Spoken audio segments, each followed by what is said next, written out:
अस्सलाम वालेकुम। जैसा कि आप जानते हैं कि हमारी एक सीरील चल रही है जिसमें हमने तमाम वीज़ास को कवर करना है। तो उसी हवाले से आज हमारा जो टॉपिक है वो कनाडा का वर्क वीज़ा है। जैसे कि आप जानते हैं कि पाकिस्तान से जो ट्रेंड है वो नॉर्मली ये है कि ज़्यादातर लोग जो है Dubai, Bahrain, Oman, Saudi Arabia या फिर मलेशिया की तरफ रुझान करते हैं जॉब का, या उनकी मजबूरी होती है या समझ लें कि उनके पास ऑप्शन ही यही है। तो जो नॉर्मली हमारा ट्रेंड है वो इसी तरफ मूव करता है, क्योंकि इसी तरफ उनको मूव करवाया जाता है और वो ये समझते हैं कि हम किसी और तरफ मूव हो ही नहीं सकते, यानी कि और कोई रास्ता हमारे पास है ही नहीं, कोई और कंट्री हमारे पास नहीं है। तो दोस्तों ऐसा तो बिल्कुल भी नहीं है। आपके पास भी वो ऑप्शन है जो दुनिया भर में और लोगों के पास हो सकते हैं। यानी कि आज हमारी बात जो होगी वो कनाडा वर्क वीज़ा के हवाले से होगी। क्या ऐसा हो सकता है कि हमको बजाय सऊदीया या किसी और मुल्क के हम लोग कनाडा में जॉब कर सकते हैं? क्या ये आसान है या वही होगा जो हमारे साथ होता रहा है या होता है और जिस पर तमाम लोग राज़ी भी हैं? अब तो तकरीबन राज़ी हो चुके हैं कि 10 लाख, 15 लाख, 20 लाख या घर बेचकर या जेवर बेचकर भी लोग जो है इस तरफ राज़ी हो जाते हैं। ऐसा बिल्कुल भी नहीं करना है, अब कम से कम ऐसा बिल्कुल भी नहीं करना है। ये बात ठीक है कि मैंने भी दुश्मनियाँ बहुत ले ली हैं आप लोगों के लिए, लेकिन बहरहाल अगर आप समझते हैं कि ये वीडियोज़ आपके काम की हैं तो फिर आप इसको लाइक कीजिए और आप इसको शेयर कीजिए। मगर शेयर इसलिए कह रहा हूँ क्योंकि ताकि मैक्सिमम लोगों को काम आए। बहुत सारे लोग नॉलेज ना होने की वजह से ये गलतियाँ करते हैं, और अगर हो सकता है कि आपकी किसी एक शेयर की वजह से अगर कोई आदमी रुक जाता है तो उसका जेवर, उसकी ज़मीन अगर बच जाती है तो ये हमारे लिए सदका जारिया में आ जाएगा। तो कनाडा के जो वर्क वीज़ा है उसके हवाले से हम बात करेंगे। बिल्कुल जी, पाकिस्तानी भी एलिजिबल हैं, आप लोग भी एलिजिबल हैं, आप लोग भी अप्लाई कर सकते हैं, कोई मुश्किल नहीं है। बस ये है कि आपको फॉलो करना है सिस्टम को फॉलो ऐसे करना है कि जो गवर्नमेंट की वेबसाइट है उसके साथ चलना है हमको, यानी कि CIC कनाडा की जो वेबसाइट है उसके साथ चलना है, और उसकी जो ज़ेली या जो सब्सिडरीज वेबसाइट्स हैं उनके साथ चलना है। हमको मालूमात होनी चाहिए आपको जो कौन सी वेबसाइट्स हैं जो आपको ओरिजिनल काम दिलाती है, क्योंकि जब आप वेबसाइट पर आएंगे तो वहाँ पर भी बहुत सारा फेक काम नज़र आएगा हमको जो कि पकड़ा नहीं जाता। यानी कि उसका प्रोसेस भी बिल्कुल सिमिलर होता है, पकड़ा नहीं जाता, लेकिन बस उसकी पकड़ सिर्फ एक ही है कि वो वेबसाइट ऑफिशियल नहीं होगी। तो आप लोगों को पता होना चाहिए कि ऑफिशियल वेबसाइट कौन सी है। तो CIC कनाडा की जो वेबसाइट है वो ऑफिशियल है, और उसके बाद जो उसके नीचे आती है वो है जॉब बैंक कनाडा की जो वेबसाइट है, जो वहाँ से निकल के आती है, जो वहीं से हमको मिल जाती है। तो वो एक ओरिजिनल साइट है जहाँ पर वो कंपनीज जो जॉब ऑफर करती हैं इंटरनेशनल ओवरसीज़ को, वो वहाँ पर पोस्टिंग करती हैं अपना ईमेल एड्रेस, अपना वेबसाइट, अपनी फ़ोन नंबर्स, तमाम चीज़ें शेयर करती है। जॉब शेयर करती है, जॉब में कितने घंटे जॉब होगी, पर आवर क्या देंगे, क्या जॉब हो, क्या कैटेगरी होगी, तमाम चीज़ें वहाँ पर डिटेल दी जाती है। अब वो कौन से कैटेगरीज़ हैं जिसमें पाकिस्तानियों को आसानी से जॉब मिल सकती है, तो वो एक कैटेगरी में बात करूंगा, लेकिन यहाँ पर याद रखिएगा हज़ारों जॉब्स अवेलेबल हैं। आपका ताल्लुक किसी भी शोबे से हो तो आपके लिए वहाँ जॉब अवेलेबल है, आप कर सकते हो।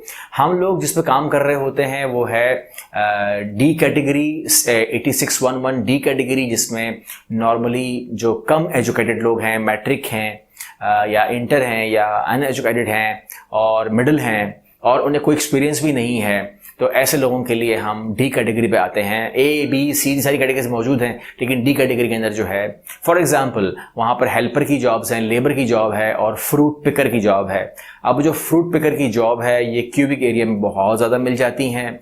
फ्रूट पिकर के अंदर आपको मिसाल में दे रहा हूँ आपको कि जैसे फॉर एग्जांपल कोई एप्पल फ्रूट पिकर हैं या बेरीज फ्रूट पिकर्स हैं, तो वो सेब तोड़ते हैं बाग में और उसके बाद उनको लाकर जो है वो एक बॉक्स में भरते हैं, और उस बॉक्स का भी एक साइज मेंशन होता है वहाँ पर। यानी कंपनी हर तरीके से बाउंड है, सिस्टमेटिक काम हो रहा है कि तो मैक्सिमम 23 kg से ऊपर ना हो।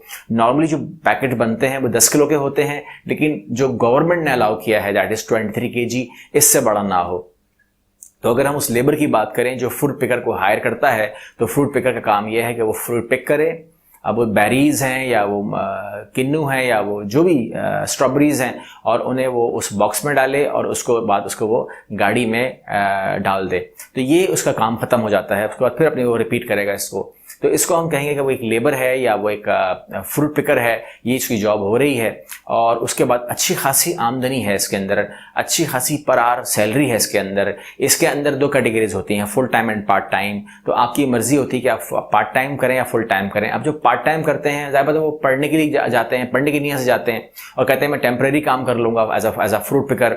अच्छी बात है, 20 घंटे काम कर सकता है वो एक हफ्ते के अंदर। और जो फुल टाइम होता है वो जाहिर सी बात है 8 घंटे काम करता है और 8 घंटे में पर आवर उसका अच्छा खासा पैसा बन जाता है। और फर्दर जब 2 साल आप वहाँ रहते हैं तो उसके बाद आप आगे ज़्यादा कनाडा गए हैं तो आप इसको तो इस तरह माफ़ नहीं करेंगे, फिर आगे आप इसको आगे अपनी डॉक्यूमेंटेशन को आगे लेके चल सकते हैं, अपने उसी कॉन्ट्रैक्ट को रिन्यू कर सकते हैं या किसी नए जॉब के लिए भी अप्लाई कर सकते हैं। ये तमाम चीज़ें आपके लिए खुली हुई हैं। तो सबसे पहला सिस्टम ये होता है, जैसे मैं मिसाल देता हूँ कि जैसे हमारी कंपनी काम करती है, हम क्या करते हैं कि हम सबसे पहले जो हमारा जो इंडिविजुअल है उसकी हम एक सीवी मंगवाते हैं या फिर हम उसको बनाते हैं, उससे पासपोर्ट मंगवाते हैं, आईडी कार्ड की कॉपी मंगवाते हैं और उसके अगेंस्ट यानी कि उसके लिए हम एक फ़ाइल क्रिएट करते हैं और वो फाइल जो है वो हम मतलूबा कंपनी को सेंड कर देते हैं जो रिक्वेस्ट कर रही होती है हमसे कि हमें लोग चाहिए। अब वो किसी कैटेगरी में भी अप्लाई कर सकता है, अगर हमारी कंपनी से अप्लाई करेगा तो किसी भी कैटेगरी में अप्लाई कर सकता है, उसके लिए कोई फ्रूट पिकर शर्त नहीं है। मैंने आपको सिर्फ एक नाम लिया है, मैंने कहा यहाँ पर हज़ारों कैटेगरीज अवेलेबल हैं या यूँ कह लीजिए सारी कैटेगरीज अवेलेबल हैं। उसकी डॉक्यूमेंट बनेगी, उसकी फाइल बनेगी, वो तमाम की तमाम जो है वो कंपनी के पास जाएगी। अब कंपनी के पास जब चली गई तो नॉर्मली जो छोटी कैटेगरीज हैं उसमें जॉब नॉर्मली हो जाती है, बड़ी कैटेगरीज के अंदर मुकाबले शुरू हो जाते हैं, व्हाट्सएप के ऊपर स्काइप के ऊपर इंटरव्यू शुरू हो जाते हैं, वो अलग बात है। अब इसके बाद जो है अगर हम लेबर की बात करें तो वहाँ पर हमारा जब वो डिमांड लेटर हमारे पास ऑफर लेटर आ जाता है तो वो हम अपने जो हमारे पास जो क्लाइंट होता है उसको हम दिखा देते हैं, उसको हम तर्जुमा करके पढ़ा देते हैं, वो खुद भी इसको ले जाता है और अपनी तसल्ली करता है। उसके बाद वो वेरीफाई भी करता है, वेरीफाई भी हो जाता है, ज़ाहिर बात है क्योंकि गवर्नमेंट के ऊपर काम हो रहा है तो वो तो 2 नंबर नहीं हो सकता।